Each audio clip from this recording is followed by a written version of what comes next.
দর্শকদের মনে বহুদিনের প্রশ্ন, ব্যোমকেশ আর সত্যবতীর পর্দার রসায়ন কি শুধু অভিনয় ছিল, নাকি সত্যি প্রেম করেছিলেন অনির্বাণ ভট্টাচার্য ও সোহিনী সরকার?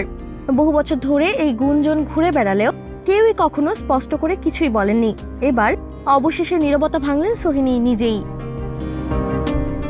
ভারতীয় সংবাদ মাধ্যম TV9 বাংলার এক সাক্ষাৎকারে অভিনেত্রী অকপটে বলেন, শুধু ঘনিষ্ঠ ছিলাম না, একসময় সম্পর্কও ছিল আমাদের। তার এই একটিমাত্র স্বীকারোক্তিতেই সরগরম হয়ে উঠেছে টলিপাড়া। দর্শক ভক্তরা বলছেন, আমরা তো অনেক আগেই বুঝেছিলাম।